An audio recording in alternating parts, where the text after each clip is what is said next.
Welcome, Dan. Thank you so much for taking some time to talk with me for our pepper this month.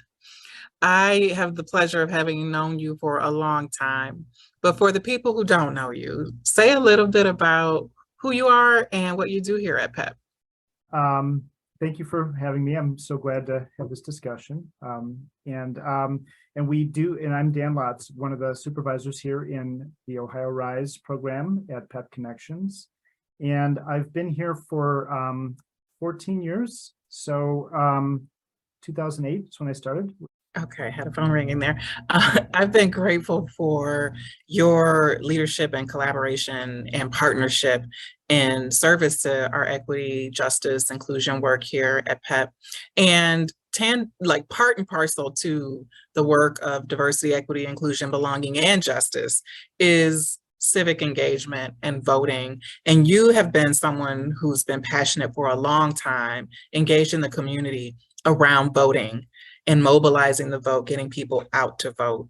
What drives your passion in that area? It just seems like a natural fit with the work that we do. For me, with the social work profession, it has always been an area that I've seen as, the systemic value and impact of what we do is really necessary in addition to the direct clinical work that we do. So really, there's a continuum that shouldn't have any seams, and so I think that when really looking at especially nonpartisan work in terms of civic engagement, that's really important, because when you really do believe that the opportunity to have a voice, and to be included in the democratic, to have an inclusive democracy, and it really is something that is a way that we are working towards perfecting our democracy, and also having a systemic impact towards justice and equity. So can you say more about what you think voting means to PEP staff, PEP as an organization, are the kids and families we serve? Why is our engagement in a nonpartisan way so essential? For PEP in particular, the alignment with our values, it is just really, really profound. We have through in really, from REED, definitely through our trauma-informed commitments, through sanctuary, and definitely through wraparound as well. Really, the idea of how do we really look at the communities that we're serving and that we're working with, the children and families, and we are committed to these practices on an individual level, and how do we really embrace the community and systemic impact as well. And so when you think about how to do that, really the civic engagement, making sure that families and staff are really looking at ways to take action in the community and at the systemic level as well, it is really part of the same, again, the same continuum of care, continuum of impact and intention, I think. So we're right now heading toward election day. It's fast approaching. I hope folks have registered. I believe October 11th is the last day to register. And we are also toward the end of Hispanic Latino Heritage Month. And I'm wondering what your thoughts are for how the Latinx community is being engaged with the vote, and the role that we have in ensuring that their votes are counted, knowing that there are language barriers and other factors. And this is important here in Cleveland, because we know that this is a historically marginalized community in Cleveland and nationally, and there are many barriers.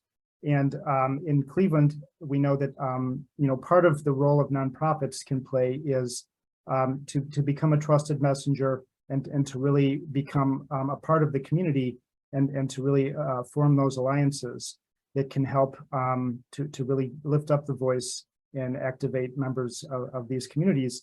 And we know that there is research that nonprofit vote has demonstrated that when engaged by nonprofit organizations, voters of color are 2.4 more likely to be able to be registered. Thank you for sharing that. Lastly, I'm curious, Dan, with all the factors that you've shared, that statistic that you just shared with us about how nonprofit agencies' involvement in ensuring folks are accessing the resources they need to vote, registering, that you increase that engagement. What is your call to action for us as PEP staff and leaders, people who are supporting our clients and kids and families?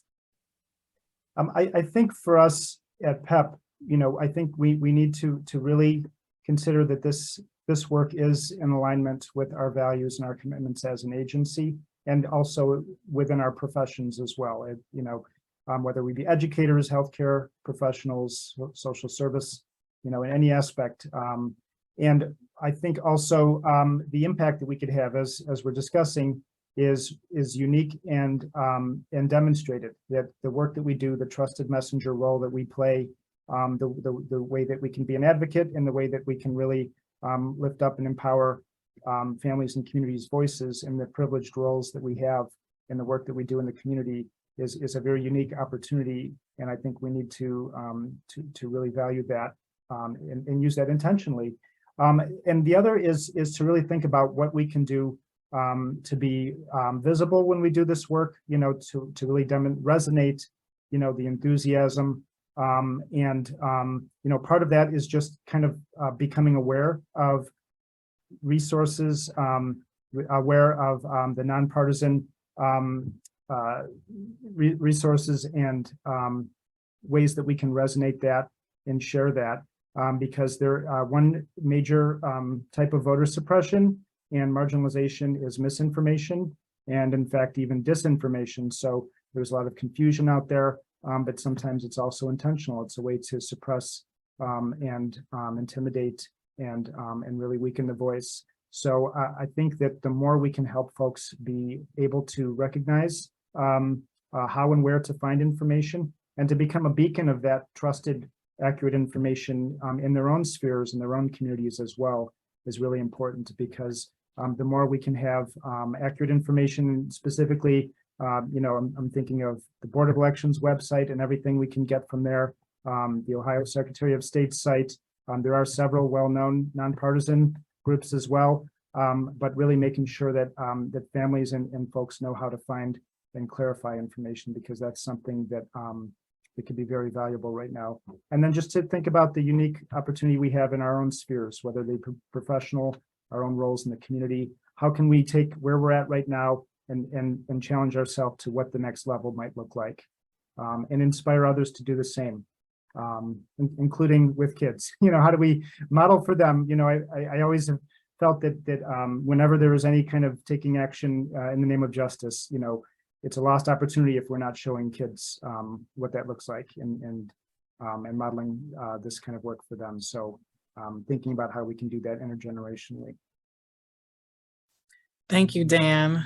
I will leave us with that last word, that our responsibility to model for young people how to act in their power as residents and citizens of this country, and to model that through the vote and through exercising the vote. Thank you, Dan, so much. Thank you for your passion and your commitment. I see your placards on the wall there, your posters on the wall. You are about this voting life. So thank you so much for bringing that energy to PEP. And thank you for talking with me today. Thank you for your enthusiasm and leadership in this work. And thanks for letting me have this opportunity. My pleasure.